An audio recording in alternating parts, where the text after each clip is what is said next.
Good morning বন্ধুরা, কেমন আছো সবাই? আশা করি ভালো আছো, আর আমরাও বেশ ভালো আছি। নতুন দিনের নতুন আরেকটা ব্লগে আবারও তোমাদেরকে স্বাগত জানাই।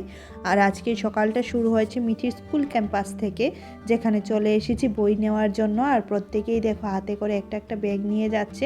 আজকে নিউ ক্লাসের বুক ডিস্ট্রিবিউশন ছিল, আমিও এসেছি মিঠির জন্য বই নিতে। আর এই দেখো মিঠি স্যান্টাকে দেখে দৌড়ে দৌড়ে যাচ্ছে, কারণ স্যান্টা দেবে চকলেট তার জন্য। আর এখানে এসেই না আমার একটা ক্রিসমাস ক্রিসমাস ফিলিং হচ্ছে।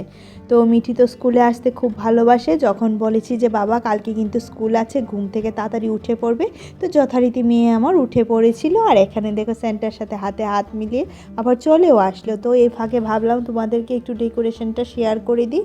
ঘুম থেকে উঠে অনেকগুলো কাজ করে এসেছি, নিজেরা কফি খেয়েছি, মেয়েকে দুধ মুড়ি খাইয়েছি, তারপর ঘর মুছেছি, বিছানা তুলেছি, সব করেছি, তারপর এসেছি। কারণ জানি এসে চান করে পুজো দিতে হবে, না হলে অনেকটা দেরি হয়ে যাবে, তারপর রান্নাবান্নাতে যেতে হবে।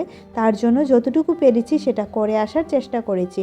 আর তোমরা দেখে নাও ওর স্কুলে কিভাবে ক্রিসমাস ডেকোরেশন করেছে। মেন ক্রিসমাসের দিন তো অনেক বড় করে প্রোগ্রাম হয়, যদিও বা আমরা কখনো আসিনি, এত ঠান্ডা পড়ে, তার জন্য বাচ্চা নিয়ে আসার আর সাহস পাই না। আর এখানে দেখো মিঠি এবার ব্যানারের কাছে চলে গেল। এখানে নাকি এই সেন্টার সাথে দাঁড়িয়ে একটা ছবি তুলবে। তো নাও ছবি তুলো। এবার বলছে মা ছবি তুলছো, মা আমাকে ভিডিও করছো? আমি বললাম হ্যাঁ করছি, ছবিও তুলছি, দেখো তুমি। তো এইভাবে দেখো স্কুলে গেলে ও অনেকটা বেশি খুশি হয়ে যায়, কারণ অনেকগুলা বাচ্চা বাচ্চা দেখে তো, ওর সমবয়স্ক তো, অনেকটা বেশি খুশি হয়ে যায়। যেহেতু অনেক ছোটোবেলা থেকে ও স্কুলে পড়ছে, তার জন্য ওর ফ্রেন্ডও অনেক পরিমাণে ফ্রেন্ডস আছে, তার জন্য ও খুশি হয় স্কুলে আসতে। তো যখনই আসতে চায় তখন নিয়ে আসি।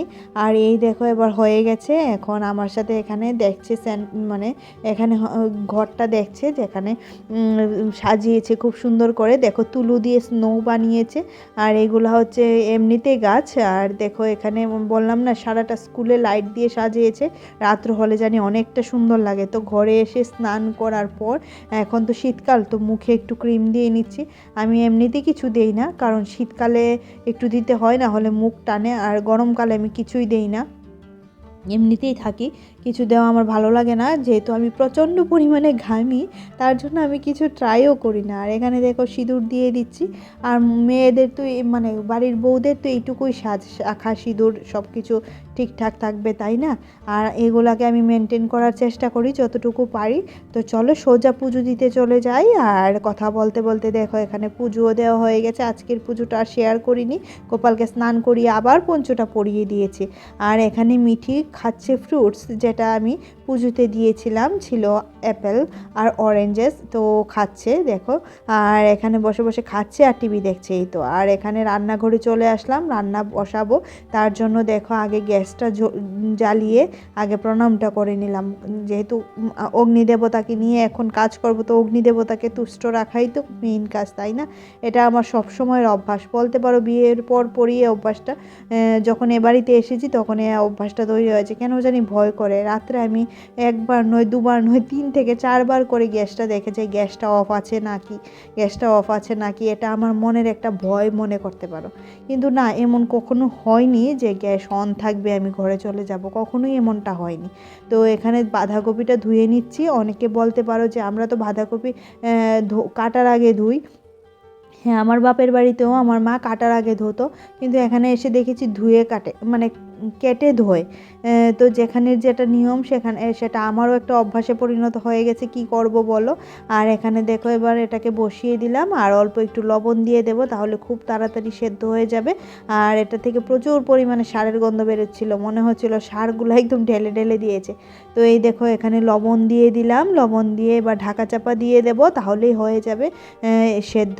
আর এদিকে আমি এখন আলুটা কেটে নেব, এটা হচ্ছে নতুন আলু, তো আলুটাকে কেটে একটু ভাপিয়ে জলটা ফেলে দেব, না হলে একটা গন্ধ গন্ধ করে, কীরকম জানি একটা গন্ধ করে, আর একটু শক্ত শক্ত ভাব থাকে। তার জন্য আলুটা এবার ভালো করে কেটে ভালো করে সেদ্ধ করে নেব নতুন আলু, তার জন্য আর ছাড়াইনি। তো এখানে দেখো একটা মশলা বানিয়ে নিচ্ছি। তো এটাকে একটু ড্রাই ড্রাই করেই বানাবো, যেহেতু বাঁধাকপির তরকারি, তার জন্য আদা দিলাম, জিরে দিলাম, আর ধনে গুঁড়ো, লঙ্কা গুঁড়ো, এই যে ধনে গুঁড়ো দিলাম, অল্প একটু লঙ্কার গুঁড়োও দিলাম। আর এটা নিরামিষ বাঁধাকপি হবে। আর এই দেখো দিলাম গরম মশলা, যেটাতে ছিল এলাচি আর দারচিনি। আর এখানে দেখো একটুকু জল দেইনি, একদম ড্রাই ড্রাই করে মশলাটা করেছি। একদম সব পেস্ট হয়ে গেছে, গরম মশলা থেকে ধরে সব কিছু দেখো ভালো পেস্ট হয়েছে না। এটা দিয়ে এখন রান্নাটা করব। আর বললামই তো নিরামিষ, তার জন্য পেঁয়াজ রসুন কিছুই আমি ইউজ করিনি। আর এখানে আলুটা ভাজাও হয়ে গেছে, ভাপিয়ে ভাজা করেছিলাম, আর লতিটা ওইদিকে ভাপাচ্ছি। আজকে সবগুলো রান্নাই ভাপিয়ে কষিয়ে এরকমভাবে। তো আর একটু তেল দিয়ে দিলাম, যেহেতু মনে হচ্ছে তেলটা একটু কম হবে, যেহেতু দিয়ে দিলাম।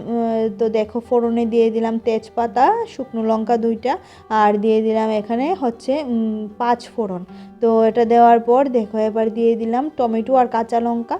টমেটো আর কাঁচা লঙ্কাটাকে ভাজা ভাজা করে ভাজা ভাজা করার আগে দিয়ে দিলাম লবণ আর একটু হলুদ, তাহলে টমেটো আর কাঁচা লঙ্কাটা বেশ মজে যাবে। আর এখানে যে মশলাটা বানিয়েছিলাম সেই মশলাটাও দিয়ে দিলাম। এখন ভালো করে কষিয়ে এবার এই যে বাঁধাকপিটা দিয়ে দিলাম। এখন বাঁধাকপিটা টেনে আসলে এবার এটাতে আলুগুলা দিয়ে দেব, দিয়ে তারপর এভাবে করেই রান্না করব। আর অবশ্যই নামানোর আগে একটু চিনি তো দিতেই হবে, কারণ নিরামিষ বাঁধাকপি একটু মিষ্টি মিষ্টি না হলে খুব একটা ভালো লাগে না।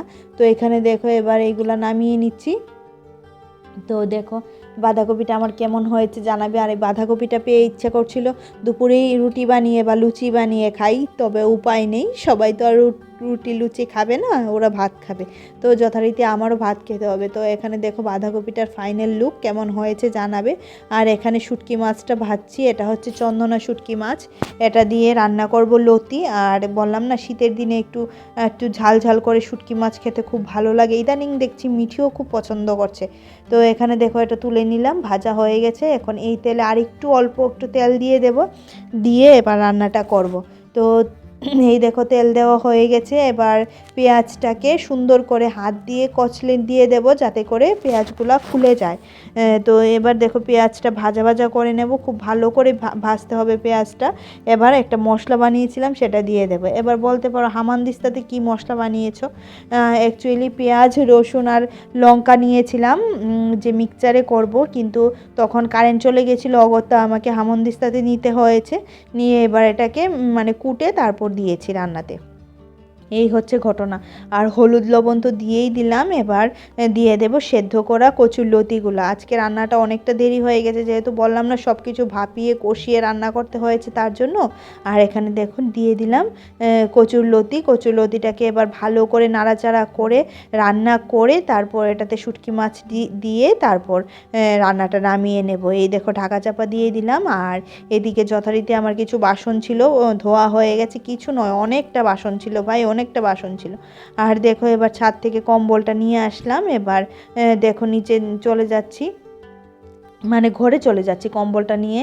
ভাত খাওয়ার আগে যদি এই কাজগুলি করা হয় তাহলে খুব ভালো লাগে। এবার এই ঘরে চলে আসলাম, জানালাটা লাগিয়ে দেব। আর জানালাটা লাগিয়ে এবার বিছানাটা একটু ঝেড়ে নেব, ঘরটাও ঝাড়ু দিয়ে নেব। ভাত খাওয়ার আগে এগুলা করে ফেলতে পারলে বাঁচি বাবা, কারণ এখনও মিঠির পাপা আসেনি, যখন আসবে তখন আমরা সবাই একসাথে খাবো। তো দেখো আমার লাইফে দেখানোর মতো এইটুকুই আছে। আর এই 4 দেওয়ালের মধ্যেই থাকি আমি, প্রত্যেক দিন বেরোই না, তোমাদের সাথে সেরকম শেয়ারও করতে পারি না বেরোনো, ঘোরা সেই সমস্ত কিছু। তার জন্য আমার ভিডিওটা যদি ভালো লাগে দেখবে আর একটা লাইক দিয়ে দেবে। আর অনেক বন্ধুরা আছো খুব কষ্ট করে আমার ভিডিওটা দেখো, তাদেরকে অসংখ্য ধন্যবাদ। আর এখন পর্যন্ত যারা আমার ভিডিওটা দেখছো তাদেরকে অসংখ্য ধন্যবাদ। আর একটা রিকোয়েস্ট, যদি ভালো লাগে একটা লাইক করে দিও, আর যদি খুব ভালো লাগে তাহলে সাবস্ক্রাইব করতে কিন্তু ভুলো না। আর দেখো ঘরটাও ঝাড়ু দিয়ে নিচ্ছি, তার আগে বাইরের জানালাগুলো লাগিয়ে নিলাম। অনেকগুলো জানালা খুলতে হয়, অনেকগুলো লাগাতে হয়, কি করব বলো। আর দেখবে শীতকালে সব জানালা ফানালা লাগানো থাকলে না ঘরটাও গরম হয় না। তো দেখো যথারীতি ঘরটা ঝাড়ু দিয়ে দিচ্ছি। আর ঘরটা ঝাড়ু দিয়ে এবার মানে যেইগুলো নোংরা বেরিয়েছে সেগুলো বেলচাতে তুলে ডাস্টবিনে ফেলে দেব। এই তো বলেছিলাম না সেদিন যে আমরা উপরে থাকি, আমাদের এটাই মজা যে ঝাড়ু দিয়ে যে নোংরাগুলো পড়ে সেগুলো অবধি আমাদের নিয়ে নিচে ফেলতে হয়, সেটাই হচ্ছে সবচেয়ে বড় মজা। প্রত্যেক দিনের ঝাড়ু দেওয়ার ময়লা তো আর প্রত্যেক দিন ফেলা যায় না, তার জন্য এই যে ঘরের সামনে একটা ডাস্টবিন আছে সেটাতে জমা করে রাখি। ধরো না 3-4 দিন পর পর মিঠির পাপা সবগুলা ডাস্টবিন পরিষ্কার করে, আর ঘরের যেটা আছে সেটা ঘরের আবর্জনা ফেলার জন্যই আছে। তো এখানে দেখো মিঠি বসে আছে আর আমি এই ঘরটাও যথারীতি ঝাড়ু দিয়ে নিচ্ছি। আর ওর রিমোট কাজ করছে না, তার জন্য রিমোটটাকে ধুমধাম করে মারছে, এই হচ্ছে ঘটনা। তো এখানে চলে গেলাম সোজা লাঞ্চ মেনুতে। দেখো আজকে লাঞ্চ মেনুতে আছে নিরামিষ বাঁধাকপির তরকারি, এদিকে হচ্ছে কাতলা মাছটাকে কষিয়ে একটু রান্না করেছি, আর এখানে হচ্ছে শুটকি মাছ দিয়ে লতির তরকারি। তো এখানে মিঠি চলে এসেছে খাবে বলে, আর এই অবস্থায় দেখো হাতের কি অবস্থা, এই হাত দিয়ে নাকি ও ভাত খাবে। বা হাতেরটা তো হচ্ছে মেহেন্দি আর ডান হাতেরটা হচ্ছে কালি। তো পেন্সিলের কালি, কলমের কালি, ওর কালার পেন্সিলের কালি, আমি কিচ্ছু বলতে পারবো না এটা কিসের কালি। তবে ওকে পাঠিয়েছি এবার বাথরুমে যে বাবা হাতটা ধুয়ে আসো, এই হাত দিয়ে তো ভাত খাওয়া হবে না। যা দুষ্ট তোমরা জানো না তো, বাথরুমে যেতেই চাইছিল না, তো বকে পাঠিয়েছি। এই দেখো এবার হাত ধুয়ে এসেছে, হাতটা কত সুন্দর হয়েছে, এখন ভাত খেলে ঠিক আছে, না হলে তো এই হাত নিয়ে ভাত খেলে পেট ব্যথা করবে, তাই না? কিন্তু মেয়েটা তো আমার সেটা বুঝে না। আর এখানে দেখো মিঠি বসে গেছে খেতে, আর এখানে বাঁধাকপি দিলাম, ওর হাতে নাকি গরম লেগেছে, ভাতটা নাকি খুব গরম। আর যথারীতি আমিও বসে পড়েছি খেতে। বাঁধাকপিটা আজকে খুব টেস্টি হয়েছিল, মনে হয়েছিল বাঁধাকপিটা দিয়েই খেয়ে নিই। আর এখানে দেখো এবার সন্ধ্যা পুজোটা দিয়ে দেব। আর দেখো সন্ধ্যা পুজো দেওয়ার পর এই হচ্ছে গোপালের আদর খাওয়ার মুহূর্ত। গোপালকে এখন আদরটা করে নিচ্ছি, আর গোপাল আদর খেতে খুব ভালোবাসে। আর দেখো প্রত্যেক দিনের এই রুটিন, একটু কুলে নিয়ে আদর করি, না হলে ভালো লাগে না। আর এই পঞ্চুটা আমি বানিয়েছিলাম, গত ব্লগেও বলেছি, ভালো লাগলে অবশ্যই বলবে কেমন লেগেছে না লেগেছে। আর এটা হচ্ছে আমাদের মা ছেলের টাইম, সারাদিনের টাইম, অনেক কথা মনের কথা বলার থাকে মানে গোপালের সঙ্গে, তো সেটা বলেনি এই ফাঁকে। আর দেখো এবার পঞ্চুটা খুলে দেব, খুলে শুধু ড্রেসটা মানে ভেতরে নেপিটা পরিয়ে এই যে কাঁথাটা দিয়ে মুড়িয়ে এখন শুইয়ে দেব। তো চলো গোপালের সাথে আমরাও আজকের মতো টাটা করে নিই, কী বলো? আর এই দেখো এবার কম্বলটাও দিয়ে দিলাম, পাশে 2টা কুল বালিশ, আর বাসিটাও শিওরে রেখে দেব। তো আমার ভিডিওটা আজকের মতো এইটুকুই, ভালো লাগলে লাইক করে দেবে, অবশ্যই চ্যানেলটা সাবস্ক্রাইব করে পাশে থাকা বেল আইকনটাও ক্লিক করে দিও। তো চলো গুড নাইট।